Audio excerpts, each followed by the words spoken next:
হযরত আবু হুরায়রা রাদিয়াল্লাহু তাআলা আনহু হতে বর্ণিত, তিনি বলেন, রাসূল সাল্লাল্লাহু আলাইহি সাল্লাম বলেছেন, অবশ্যই মানুষ এমন এক যুগের সম্মুখীন হইবে যখন তাদের মধ্যে এমন একজনও পাওয়া যাইবে না যে সুদখোর নয়।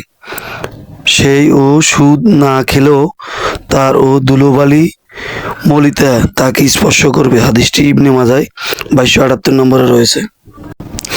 হযরত ইবনে মাসউদ রাদিয়াল্লাহু তাআলা আনহু হতে বর্ণিত, নবী সাল্লাল্লাহু আলাইহি সাল্লাম বলেছেন, যে ব্যক্তি সুদের দ্বারা ও সম্পদ বাড়িয়েছে, পরিণামে তার সম্পদও হ্রাস হইবে। হাদিসটি ইবনে মাজাতে 2279 নম্বরে রয়েছে। হযরত ইবনে আব্বাস রাদিয়াল্লাহু তাআলা আনহু হতে বর্ণিত, তিনি বলেন, নবী সাল্লাল্লাহু আলাইহি সাল্লাম যখন মদিনা আসেন তখন মদিনাবাসী ও 2-3 বছর মেয়াদে খেজুর আগাম ক্রয় বিক্রয় করত। তিনি বললেন, কেউ অগ্রিম ও খেজুর ক্রয় বিক্রয় করতে চাইলে সে যেন ওজন, পরিমাণ, মেয়াদ নির্দিষ্ট করে অগ্রিম ক্রয় বিক্রয় করে। হাদিসটি ইবনে মাজাতে 2280 নম্বর রয়েছে।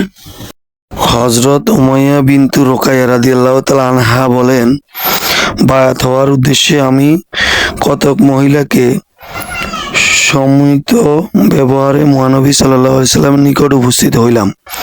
তিনি আমাদের বলেন, যতদূর তোমাদের সামর্থ্য ও শক্তি কুলায় আমি মহিলাদের সাথে মুসাফা ও করমর্দন করি না। হাদিসটি ইবনে মাজাতে 2874 নম্বরে রয়েছে, তিরমিজিতে 1597। হযরত আবু হুরায়রা রাদিয়াল্লাহু তাআলা আনহু বলেন, রাসূল সাল্লাল্লাহু আলাইহি সাল্লাম বলেছেন, যে ব্যক্তি একটি ঘোড়া 2টি ঘোড়ার সাথে দৌড়ে প্রতিযোগিতায় শরিক করলো, কিন্তু তা ঘোড়া জিতবে কিনা এ ব্যাপারে নিশ্চিত না হলে তা জুয়ার পর্যায়ে অন্তর্ভুক্ত নয়।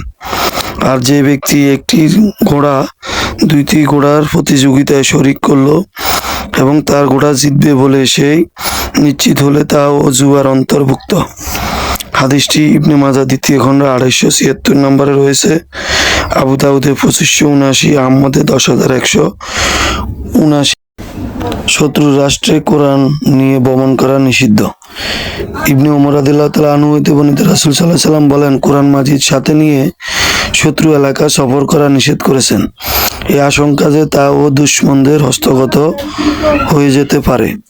হাদিসটি ইবনে মাজাতে 2879 নম্বরে রয়েছে এবং সহিহ বুখারীতে 2990 নম্বর রয়েছে। হযরত উসমান বিন আফফান রাদিয়াল্লাহু তাআলা আনহু রাসূল সাল্লাল্লাহু আলাইহি সাল্লাম বলেন, এর নিকট উপস্থিত হলে খায়বার প্রাপ্ত যুদ্ধলব্ধ সম্পদ বন্টনের বিষয়ে তার সাথে আলাপ করার জন্য। তারা বলেন, আপনি আমাদের বাতা গোষ্ঠী বনু হাশিম ও বনু মুত্তালিবের মধ্যে বন্টন করেছেন, অথচ আমাদের আত্মীয় সম্পর্কে তো একই। রাসূল সাল্লাল্লাহু আলাইহি সাল্লাম বলেন, আমি বনু হাশিম ও বনু মুত্তালিবের কে একই মনে করি। হাদিসটি ইবনে মাজাতে 2881 নম্বর রয়েছে, 2য় খণ্ডে।